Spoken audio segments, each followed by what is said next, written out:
The vaccine has saved tens of millions of people throughout the world. And you would think that there would be a reduction in excess mortality, and there just wasn't. Florida Governor Ron DeSantis is now setting the stage for his fight against Donald Trump with what appears to be the first political difference that he's going to make a focus of what I assume will eventually be his campaign for 2024.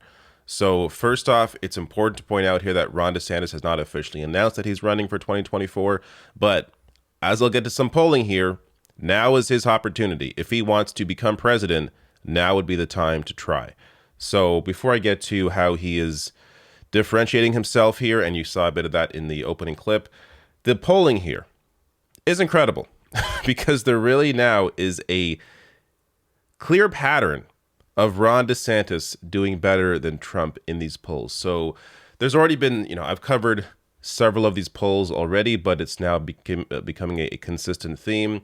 There was one from this month showing him with a massive lead over Trump in Florida, which shouldn't be all that surprising considering Ron DeSantis is Florida's governor.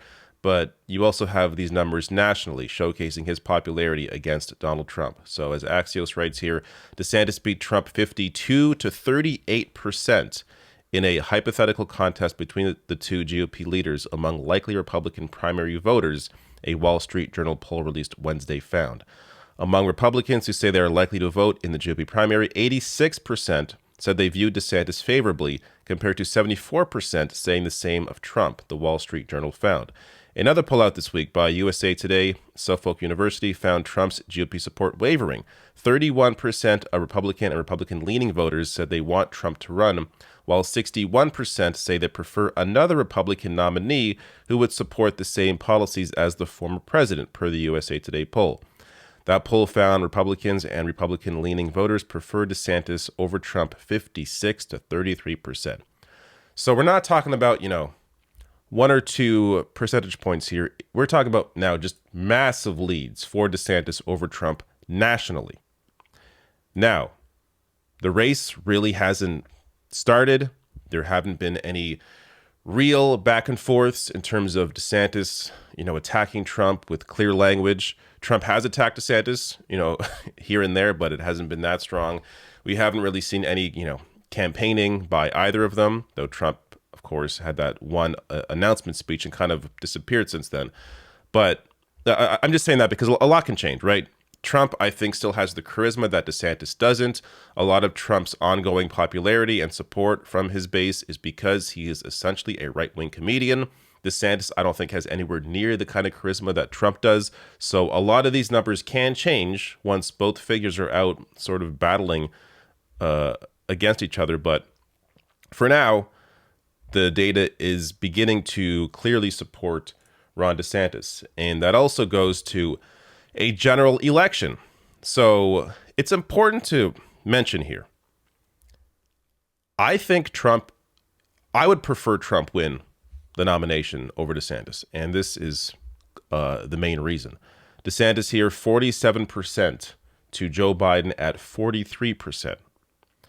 Meanwhile, Donald Trump, 40% to Biden at 47%. Ron DeSantis, the clear favorite here, somebody, as I've said in the past, a lot of people outside Florida don't really know much about him. Of course, if you follow politics closely, you're well aware, but most people don't follow it closely. So DeSantis has the ability to sort of morph his image with this clean slate nationally, whereas Trump, most people already have an opinion of Trump. It isn't going to change. DeSantis has the ability to grow his support the more that he gets out there. And also, this is recently as well from a CNN poll. About 6 in 10 Republicans and Republican-leaning independents say they want their party to nominate someone other than Donald Trump in 2024, while a similar 59% of Democrats and Democratic-leaning independents say they'd like to see someone other than President Joe Biden at the top of their ticket in the next presidential election. So these numbers have also been consistent. Bases in both parties want somebody else, but it also goes on to say that when pressed, if Trump becomes the nominee for the GOP and Biden becomes the nominee for Democrats, that their base would overwhelmingly support them in a general election. But as I showed you, to differing degrees here, clearly, as Biden was still would still win out over Trump in this hypothetical matchup. Now, also, Quinnipiac poll, also new from today. Just 31% of registered voters have a favorable opinion of Trump, his lowest number since July 2015. 25% of independent voters have a favorable opinion, Trump's lowest score since May 2015. So big Trump boom in 2016, he's back there to those lower numbers. Back then, there was a lot of room for growth because even though people knew who Trump was, a lot of people didn't really take him seriously at that point. Now, people, I think, are less likely to move on their position on Trump. So these numbers really are not good for Donald Trump. Now, according to one veteran Trump insider, said he is in trouble. But there was also good news for Trump in another poll covering the same time period by Morning Consult, which gave him an 18-point lead over DeSantis. Furthermore, the polling website 538 still shows Trump in the lead in most surveys. But it's worth pointing out here that the creator of 538, Nate Silver, says in advance of the 2016 GOP nomination campaign, a lot of folks, including me, dismissed polls showing Trump doing well among GOP primary voters. Well, now there's more and more evidence from polls that GOP voters are tiring of Trump and turning to DeSantis. Pointing out here, as people dismissed those polls back in 2016, and they shouldn't now be dismissing these polls where DeSantis is leading. And they should be paying attention to this and thinking that maybe this is a real trend and this is something to be aware of. Now, let's compare briefly here DeSantis and Trump and where they differ. So, of course, DeSantis has done a lot in terms of attacking trans rights and his Don't Say Gay bill. I covered that in previous videos. So not much difference in terms of Trump and Trump's rhetoric around that issue as well. DeSantis here also defending abortion, the abortion ban. Same with Trump and the entire base, very in support of banning abortion. Also, DeSantis says marijuana should remain criminalized because of its odor, its putrid odor.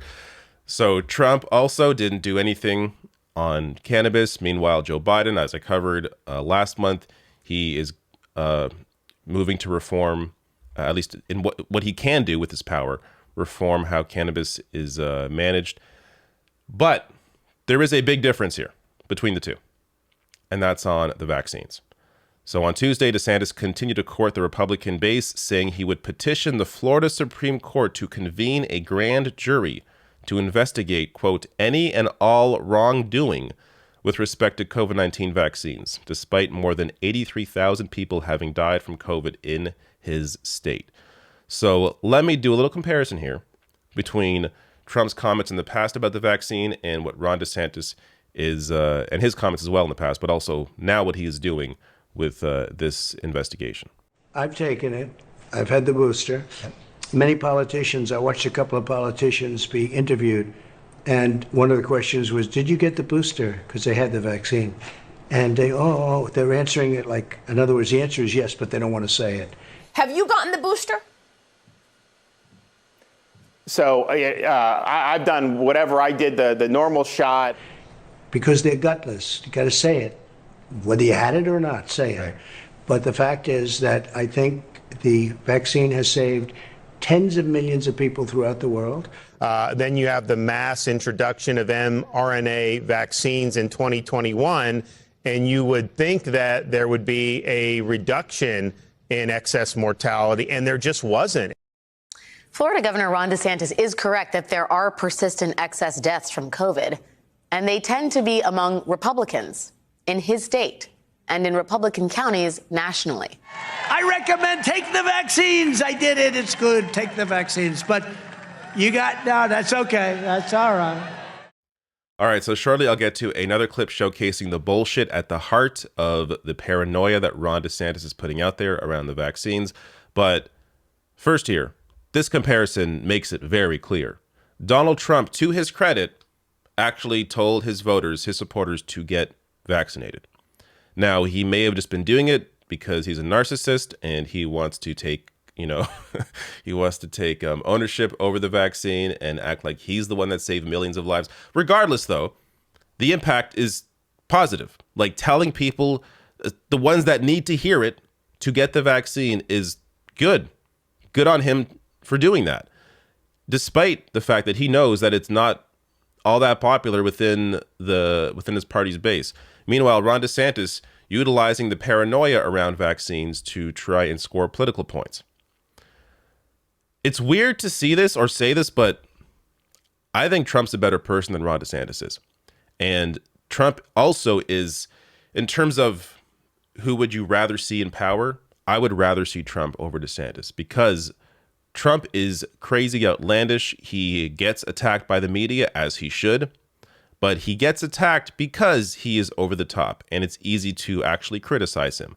DeSantis is somebody who will work in the dark, work in the shadows. He will still accomplish what Trump wants to accomplish, or what, people around Trump want to accomplish, but he will do so successfully because he's not over the top. He isn't in your face. He doesn't have a lot of baggage. It's harder for the general media to attack him because of that. Or I shouldn't say harder for them to attack him, but they are less likely to attack Ron DeSantis and criticize him because he is less outlandish, less crazy than Trump is, at least rhetorically. So Ron DeSantis, I think, is more dangerous.